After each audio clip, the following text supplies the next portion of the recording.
নমস্কার বন্ধুরা, আমি সোমা। আরও একটা নতুন ভিডিওতে তোমাদের সবাইকে স্বাগত। চলো দেখে নেওয়া যাক আমার আজকের এই রেসিপিটা। আজ তোমাদের সাথে এঁচোড় চিংড়ির একটা রেসিপি শেয়ার করব। একদম ঘরোয়া উপকরণ দিয়ে আজ তৈরি করব এঁচোড় চিংড়ি, একটা স্পেশাল মশলা দিয়ে। তাহলে চলো দেখে নেওয়া যাক আমার আজকের এই এঁচোড় চিংড়ির রেসিপিটা। ভিডিও শুরুতেই আমার নতুন বন্ধুদের কাছে অনুরোধ রইল, প্লিজ আমার চ্যানেলটা সাবস্ক্রাইব করে আমার পাশে থেকো। তার সাথে সাথে বেল আইকনটাও প্রেস করে নিও, তাহলে আমি চ্যানেলে যখনই কোনো নতুন রেসিপি আপলোড করব তার নোটিফিকেশান সবার আগে পৌঁছে যাবে তোমাদের কাছে। এঁচোড় চিংড়ি তৈরি করার জন্য প্রথমে একটা কড়া গরম করে তাতে দিয়ে দিলাম 3 টেবিল চামচ সর্ষের তেল। তেলটাকে খুব ভালো মতন গরম করে নিয়েছি। প্রথমে আলু ভেজে নেব। এখানে আমি 4টে মাঝারি সাইজের আলু চৌকো করে কেটে নিয়েছি। আলুর মধ্যে দিয়ে দিলাম হাফ চা চামচ নুন আর দিয়ে দিলাম হাফ চা চামচ হলুদ গুঁড়ো। নুন হলুদ দিয়ে আলুটাকে দেখো লাল করে ভেজে নিয়েছি। এবার আলুগুলো তুলে নেব।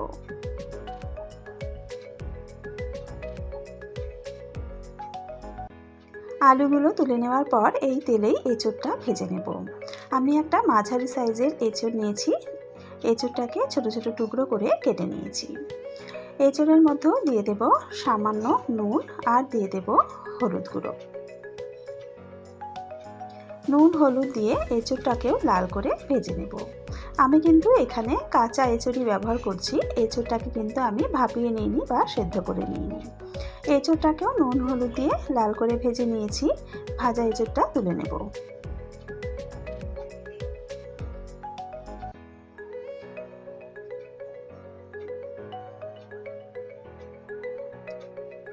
এঁচোড় তুলে নেওয়ার পর কড়াতে 1 টেবিল চামচ মতো তেল দিয়ে দিলাম।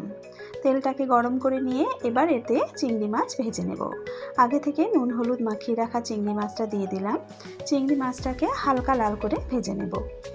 চিংড়ি মাছ কিন্তু খুব বেশি লাল করে ভাজার প্রয়োজন নেই, কারণ বেশি ভাজলে চিংড়ি মাছ শক্ত হয়ে যায়। তাই চিংড়ি মাছের কালারটা দেখো চেঞ্জ হয়ে গেছে। এবার চিংড়ি মাছগুলো তুলে নেব। কড়াতে চিংড়ি মাছ ভাজা যে তেলটা রয়েছে এই তেলেই দিয়ে দেবো আরও 3 টেবিল চামচ মতন সর্ষের তেল। তেলটাকে আবারও ভালো করে গরম করে নিয়ে ফোড়নের জন্য দিয়ে দিলাম হাফ চা চামচ গোটা জিরে, 2টো থেতো করা ছোটো এলাচ, 3-4 টুকরো দারচিনি, 3-4টে লবঙ্গ। ফোড়নটাকে একটু ভেজে নিলাম। এবার এতে দিয়ে দিলাম পেঁয়াজ কুচি। 2টো মাঝারি সাইজের পেঁয়াজকে আমি কুচো করে নিয়েছি। পেঁয়াজটাকে লাল করে ভেজে নেব। পেঁয়াজটা দেখো বেশ সুন্দর লাল হয়ে এসেছে। এবার এতে দিয়ে দেব পেঁয়াজ, আদা আর রসুন বাটা।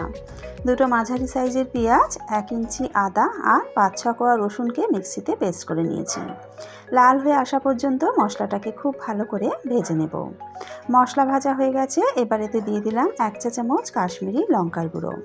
কাশ্মীরি লঙ্কার গুঁড়োটা মশলার সাথে মিশিয়ে নেব। এবার দিয়ে দেব টমেটো পেস্ট।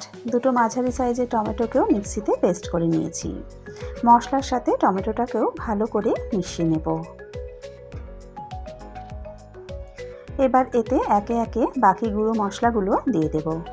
দিয়ে দিলাম হাফ চা চামচ হলুদ গুঁড়ো, 1 চা চামচ দিয়ে দিলাম জিরে গুঁড়ো, 1 চা চামচ ধনে গুঁড়ো আর দিয়ে দিলাম হাফ চা চামচের একটু বেশি লাল লঙ্কার গুঁড়ো। তবে ঝালটা অবশ্যই তোমরা তোমাদের স্বাদ অনুযায়ী দেবে। আর দিয়ে দিলাম স্বাদ মতো নুন। মশলাগুলো একবার ভালো করে মিশিয়ে নেব। এবার মশলা কষানোর জন্য অল্প জল দিয়ে দিলাম। জল দিয়ে মশলাটাকে খুব ভালো করে কষিয়ে নেব।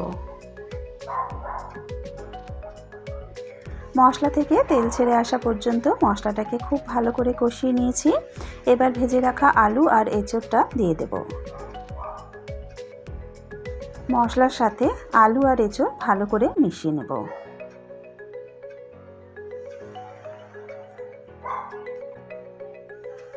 আলু এঁচোড় মশলার সাথে খুব ভালো করে মিশিয়ে নিয়েছি। এবার চাপা দিয়ে লো আঁচে 2-3 মিনিট রান্না করে নেব।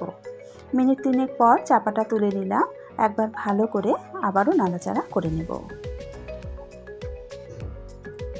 ভেজে রাখা চিংড়ি মাছগুলো দিয়ে দেব। চিংড়ি মাছ দিয়ে আবারও একবার ভালো করে মিশিয়ে নেব।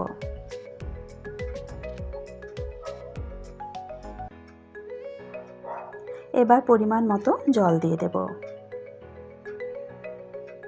আমি এখানে 2 কাপ মতন জল ব্যবহার করছি। যেহেতু এঁচোড়টা আজকে ভাপানো নেই, তাই এঁচোড় সেদ্ধ হতে কিন্তু একটু সময় লাগবে, তাই 2 কাপ মতন জল দিয়েছি। জলটাকে ভালো করে মিশিয়ে নিলাম। গ্রেভিটা ফুটে উঠলে লো আঁচে চাপা দিয়ে 10 মিনিট রান্না করে নিলাম। 10 মিনিট পর চাপাটা তুলে আবারও একবার ভালো করে মিশিয়ে নেব। এই সময় দেখে নেব আলু এঁচোড় সেদ্ধ হয়েছে কিনা। দেখো এঁচোড় কিন্তু খুব ভালো মতন সেদ্ধ হয়ে গেছে আর আলুও কিন্তু সেদ্ধ হয়ে গেছে।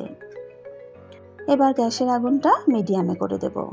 দিয়ে দিলাম 1 চা চামচ চিনি আর দিয়ে দেব একটা স্পেশাল ভাজা মশলা।